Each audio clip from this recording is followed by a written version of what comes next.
O que é Cloud Computing ou computação na nuvem? Hoje nesse vídeo a gente vai ver mais sobre isso e a gente vai entender um pouco daquele termo que a gente escuta bastante de estar na nuvem, mas a gente vai entender o que realmente isso significa.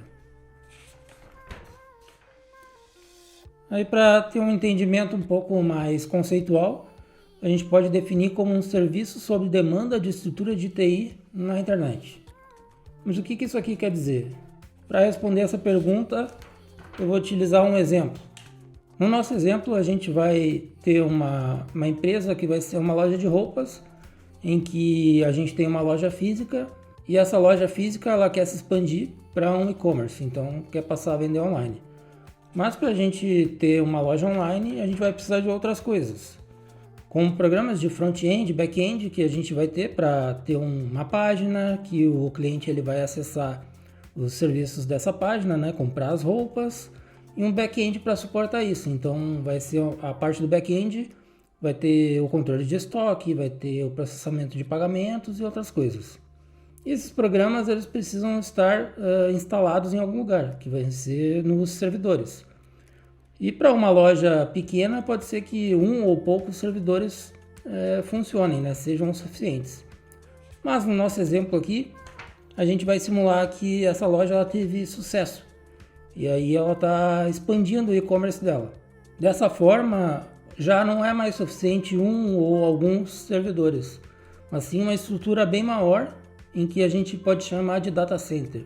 E o que é um data center? É uma estrutura grande com muitos servidores, que a gente vai ter um ambiente bem controlado de temperatura, de manutenção, para que essas máquinas funcionem bem e deem suporte ao nosso negócio.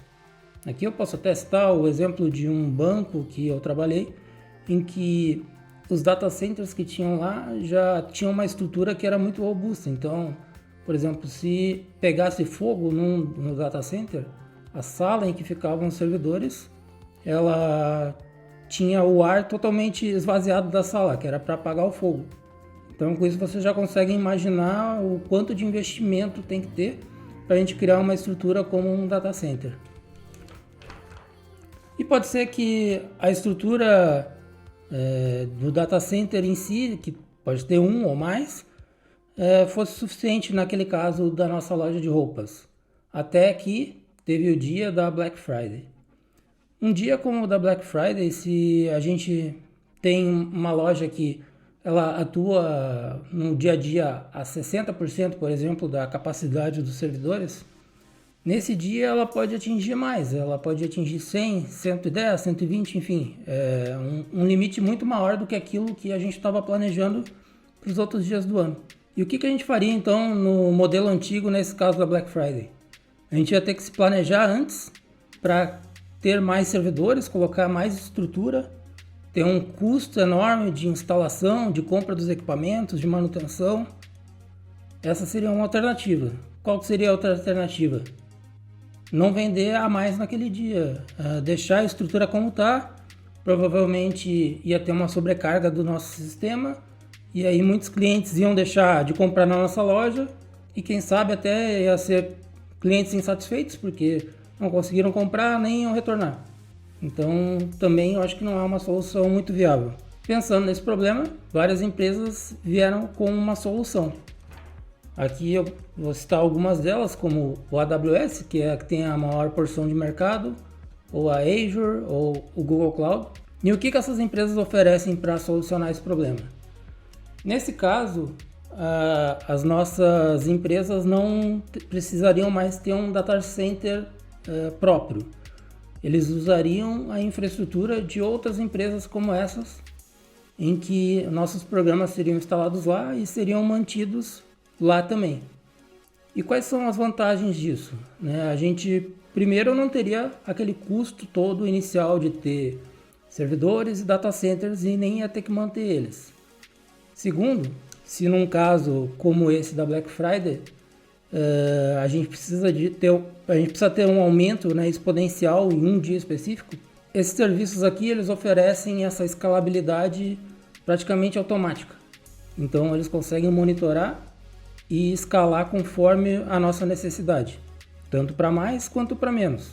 ou seja, a gente paga por aquilo que a gente usa.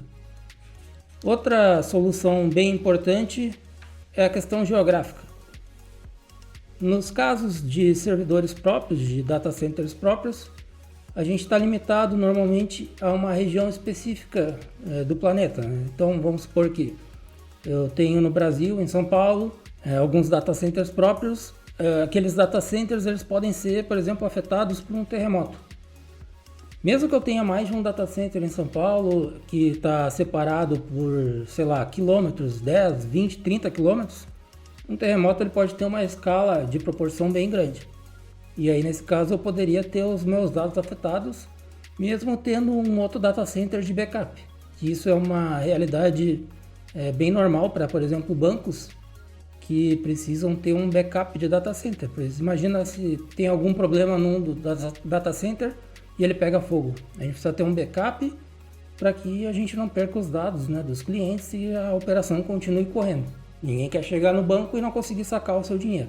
Já com os serviços, né, dessas empresas, da AWS, Azure, Google Cloud, etc., a gente consegue ter uma região geográfica do praticamente o mundo inteiro, pois a gente tem servidores, não é só um ou dois, vai ser milhares de servidores e data centers espalhados pelo mundo. Então a gente consegue colocar nosso programa a executar em outros locais, que podem ser até que sejam locais mais estratégicos. Se eu estou lançando um produto nos Estados Unidos, eu posso escolher que eu quero que as minhas aplicações estejam rodando em servidores nos Estados Unidos. Então isso facilita também a latência da velocidade dos pedidos que vão ser executados naquele servidor. Aqui então eu listei alguns pontos positivos e negativos, né, para o modelo antigo e para o modelo mais novo de infraestrutura de TI. Os pontos positivos que a gente pode ter nesse modelo antigo era o total controle da estrutura física que a gente vai ter para os nossos servidores. A gente tem toda aquela estrutura nos nossos prédios, sobre a nossa administração. E eu também sei exatamente onde os computadores e principalmente os dados estão. Se eu uso um serviço como o dessas empresas, os meus dados provavelmente vão estar no mundo inteiro. E essa é uma realidade para bancos também que é bem importante, pois eles, normalmente querem ter a segurança daqueles dados para não serem divulgados. Também, como pontos negativos, o que eu tenho, dessa estrutura antiga. Eu não consigo reagir rapidamente a picos de acesso. Aqui está o nosso exemplo da Black Friday, onde ele é bem claro que um dia eu vou ter um acesso muito grande. Como é que eu vou fazer para lidar com isso? Eu pago também por recursos não usados, ou seja, eu vou ter sempre que estar com menos capacidade, aliás, mais capacidade do que aquilo que eu preciso para ser executado.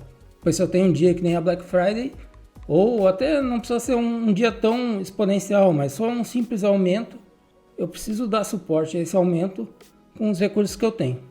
E eu também fico preso a poucas localizações físicas, que é esse caso que eu já tinha citado ali antes. Eu também sou responsável pela manutenção da infraestrutura, afinal são computadores, eles precisam ser mantidos e eles também precisam ser atualizados e eu preciso planejar o aumento da capacidade, Se também meus acessos estão subindo, eu vou ter que comprar mais servidores, eu vou ter que ter mais pessoas talvez cuidando daquilo, Então é uma complexidade bem grande. E por último, eu também tenho a responsabilidade da segurança física e online. Eu preciso ter uma responsabilidade maior para manter esse sistema, tanto o físico, o prédio, os servidores, como também acesso online, a quem pode acessar esse serviço. Então, acho que aqui já deu para entender um pouco o que se trata quando a gente escuta aquela frase de que ele está na nuvem, então é a respeito disso. Então, se você gostou e entendeu um pouco mais, não sabia, talvez com essa complexidade toda o que se tratava o Cloud Computing, deixa o like, se inscreve para mais vídeos como esse. E até mais.